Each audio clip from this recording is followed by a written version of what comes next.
You ever walked into a place expecting respect and dignity, only to have strangers treat you like a criminal, live on social media, holding your grandmother's inheritance in your hand? That's what happened to Maya Johnson this afternoon at Premier National Bank. Picture the scene. Pristine marble floors, sleek counters, elegant lighting. Maya stands at the teller window clutching a cashier's check for $47,000, money she just received from her late grandmother's estate. Suddenly, the teller, Patricia Wells, snatches the deposit slip from her hand, tears it in half, and lets the pieces drift to the ground. Maya freezes. 12 people stare. Someone's already pressing record. "Girls like you don't just walk in here with $47,000, Wells shouts, loud enough for every customer to hear. Maya is 19, a sophomore at Northwestern. This check is fully verified, legitimate, processed through the bank's system earlier that morning. It's not stolen. Legal, clean, real. But nobody knows that yet. Someone behind her whispers into their phone while live streaming, "Y'all seeing this discrimination?" That voice is on Instagram with 347 viewers and counting. Maya's portfolio sits on the counter, black leather, gold initials MRJ, the faint glint of a platinum card peeking from her wallet. But Wells doesn't notice. Just bias. The clock flashes 2:47 p.m. The bank closes at 3:35. Maya needs this deposit now for her Monday tuition payment. Have you ever been stripped of dignity in public? Turned into a suspect by strangers, not realizing they just crossed the wrong person's family? The air hums. Wells crosses her arms, her voice booming. "I've worked here 15 years. I know suspicious activity when I see it." Maya swallows, voice calm. "The check cleared your system verification. What's the real problem?" "Don't get smart with me," she's told. Wells pivots to the gathering crowd as 3 more customers whip out phones. The live stream's viewer count surges past 1,200. Comments flood in. Ask banking while black. Wells points at Maya. "Girls like you show up with these amounts. No appointment. Expecting special treatment." The teller next to her whispers to a coworker. The security guard, Marcus, hovers near the entrance. Triangle of tension. He's seen scenes like this one before, and they never end well. Maya opens her portfolio again and slides out 3 forms of ID. A driver's license, a passport, her student ID from Northwestern. "Satisfied?" she asks politely. Wells glances briefly. Anyone can fake documents these days. The clock blazes 2:52 p.m., 43 minutes until closing. Maya's phone buzzes with an automated reminder. Tuition payment due Monday at 8 a.m. Late fees apply after. Anxiety coils. Assistant Manager Derek emerges. Mid-40s, thinning hair, generic suit. He asks what's happening. Wells, chest puffed, says there's a suspicious deposit. Large amount, no prior history at this branch. Derek studies Maya with mild incredulity. She explains her family banks here, Premier National, for 12 years, just at the Lincoln Park branch. That detail disrupts the chill in Derek's expression. Lincoln Park. Old money, new money, expensive, north side. Down here downtown? Not usual. Wells snaps. Then why not go there? Maya says quietly, "I'm staying downtown. My grandmother's funeral was this morning." "Convenient story," Wells mutters. The Instagram count jumps to 3,400. "This is straight discrimination at Justice," someone types in a comment. "Record everything at Mama 3. Someone tags Premier National Bank's official account. Wells glances at Maya's Platinum American Express card glinting under the light, but dismisses it. Credit cards are easy to steal. Marcus shifts, uncomfortable, and steps forward. "Patricia, I've got this handled," he says softly. Wells shoots a look, but Marcus holds his ground. Something in his eyes shifts. Quiet recognition, like he sees what Wells doesn't. The live stream catches multiple angles. The original streamer gained 2,000 followers in 10 minutes. Banking while black is trending locally. A young man in the corner starts his own TikTok stream. Y'all, this bank is wilding right now. The tension builds. Derek pulls Wells aside. They whisper, eyes darting to Maya. She checks her phone again. 2:58 p.m., 37 minutes until closing. The check lies crumpled on the counter. Specific words linger in her mind. $47,000. Grandmother Eleanor Johnson's estate. Fully legal, properly processed. She straightens the check, lays it flat. "I'll wait," she says quietly. Wells and Derek return, more determined. "Miss, I'm going to need you to step aside," Wells says, voice projecting. Room's attention intensifies. "You're disrupting other customers." But the lobby has gone still, every eye fixed. Cameras roll. Maya looks around at the luminous Premier National logo gleaming on polished stone. Serving Chicago's families since 1892. Her family's bank of over a decade, with accounts worth millions in commercial holdings.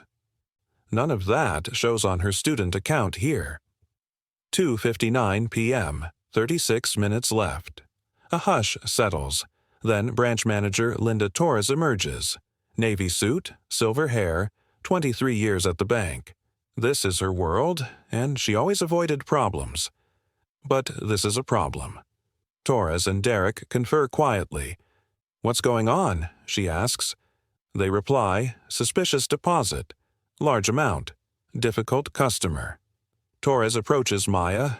Young black woman, casual clothes, expensive accessories, pattern recognition triggered. Her training warnings flicker, but she looks now at the screen of social media. Livestream viewers on Instagram, 5,200, TikTok 800, Facebook Live 900. Twitter thread already forming. Premier National Bank discriminating against black student, someone types. Every viewer, every phone, every gaze, potential regional manager eyes. Maya stands straight. She says, "No confusion. I have a valid check. Your employee called it stolen." Torres glances at the check. Sterling Trust Company. Legitimate. Routing numbers check out. But a 19-year-old with that amount? Wells, emboldened by Torres's presence, says, "Young woman, no banking relationship here. 47,000 in cash equivalents. Classic money laundering profile." Maya's phone buzzes again. Board meeting moved to 4 p.m. Dad? The notification reads. Torres sees the contact name, a corporate portrait behind, a name she recognizes. "Where is this money from?" she presses. Maya, eyes even, pulls out the funeral program. Eleanor Johnson Memorial Service. Dignified photo. Mount Olive Baptist Church, Chicago's historic South Side. Torres, trained to see power, legitimacy, sees legacy. But the bias reflex intrudes. Young black woman, inheritance? Suspicious. 3:07 p.m., 28 minutes to close. The Instagram stream hits 8,300 viewers.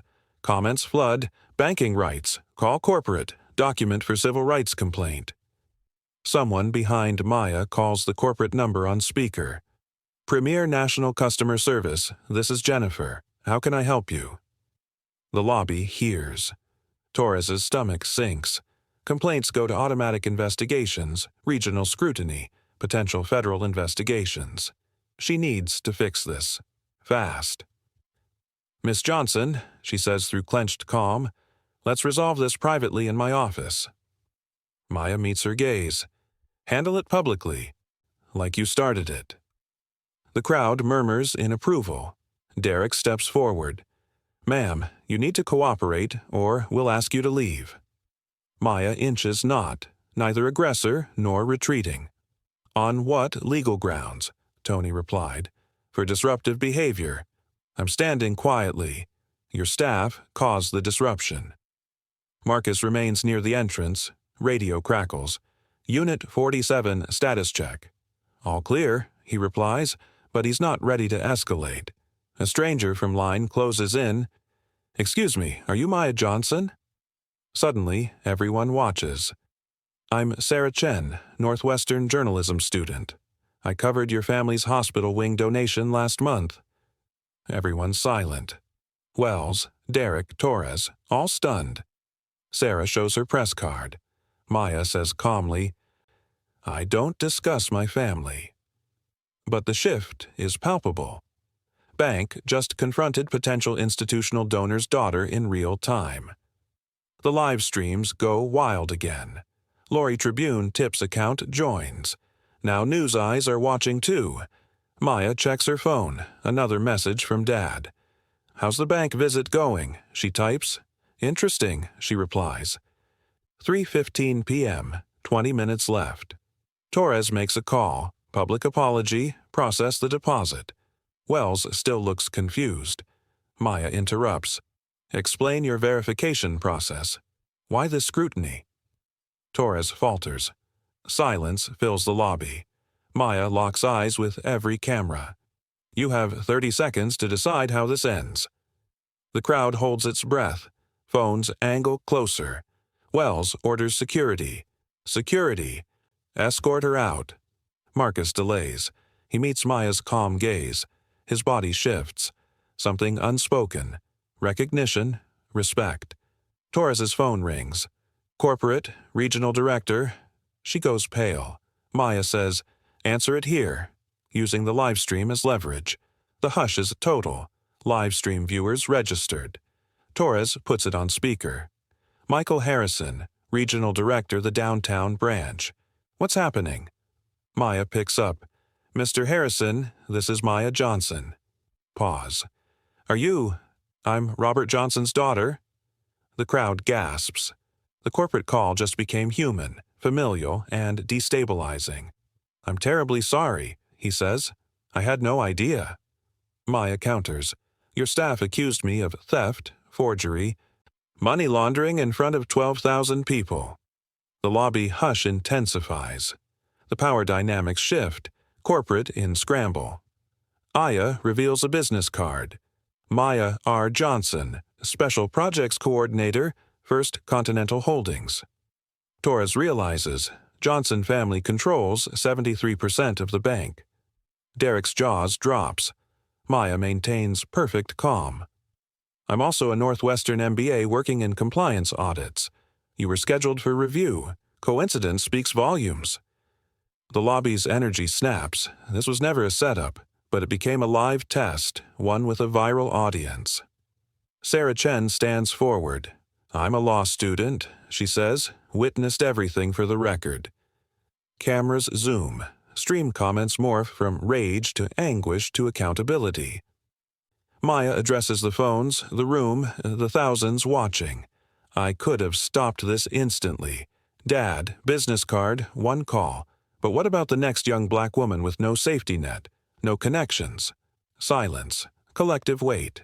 Then she lays out demands. Clear, bold, systemic. Mandatory in-person bias training. Not cheap online modules. External complaint board with independent oversight.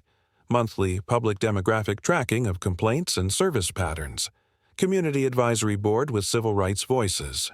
A $100,000 donation to financial literacy. Public apology across corporate platforms. Quarterly progress reports. Wells protests. Seems excessive for one misunderstanding. Maya answers in controlled intensity. You called my money stolen before any fact was stated. That's not misunderstanding. That's racial profiling. She hands Torres a compliance report on bank letterhead. Destination: Federal Reserve, DOJ, OCC. The clock ticks. 3:31. 4 minutes to close. Then something unexpected. Maya volunteers recognition for Marcus. He'd stayed calm, professional, fair as all hell. She says, commendation in your file, spot in management training. Marcus looks stunned. Gratitude glints. The deposit processed. Maya watches as Torres personally keys it in, respectfully, with hands shaking, but with professionalism. $47,000 accepted at 3:34 p.m. Cameras still rolling. Maya speaks softly to those watching. Real change doesn't come from anger alone. It comes from accountability and systems built to protect human dignity, even when nobody's watching. At 3:35, the branch closes. Requirements start spilling into the most important conversation. By evening, the video has gone viral. Millions of views under "Who Earned Banking While Black," some calling it a moment of racial reckoning. Weeks later, the branch is different. Atmosphere shift, new placard by the entrance, Maya Protocol implementation site, laying the path forward. Wells in counseling with a bias specialist, Torres coordinating reform, Derek advocating new practices, Marcus training future staff. The Maya Protocol spreads. 1 month later, external board starts reviewing data. Discrimination complaints drop 90+%, customer satisfaction jumps. 3 months later, banks nationwide roll out bias prevention. Banking while black becomes a rallying cry turned structural phenomenon. Maya herself, now full-time at First Continental as Director of Compliance and Community Relations, launches a financial justice fellowship named for her grandmother. Legal observers like Sarah Chen step into DOJ civil rights careers. And the ripple continues. Stories from young black entrepreneurs in Atlanta banking with respect and dignity now echo once scorned institutions. Maya sits behind a lectern at Kellogg School a year later as a guest speaker. "A year ago," she tells the packed audience, "I walked into a bank to deposit my grandmother's inheritance. I walked out with a blueprint for systemic change." She shows the viral video, 3.7 million views, and says the real story isn't what happened in those chaotic 27 minutes, but what happened in the 365 days that followed. Case studies, federal legislation, training programs, financial literacy investments, real-world accountability. The Maya Protocol becomes required reading in business schools. The bold blueprint that rose from personal indignity builds industry-wide response, measurable reform, and a promise. Dignity is not demanded. It's built, defended, and delivered. She ends, "My grandmother's inheritance was more than money. It was a charge. Privilege brings responsibility. Our work continues." And here's where you come in. Have you ever experienced discrimination in service industries? Banking, retail, anything? Document it. Share your story. If you have influence, start implementing accountability and transparency where you are. Because transformation doesn't happen in single moments. It happens when people insist on dignity being built into systems. And sometimes that moment starts with one quiet, steadfast deposit. Comment with your experiences. Share this story if it resonates. And subscribe for more narratives of quiet power forging loud change. Because standing up isn't about fury, it's about lasting transformation. I'm here to keep telling those stories. Let me know if you'd like it localized for a particular audience, trimmed slightly, or glossed with a different tone. I'm happy to adapt it further.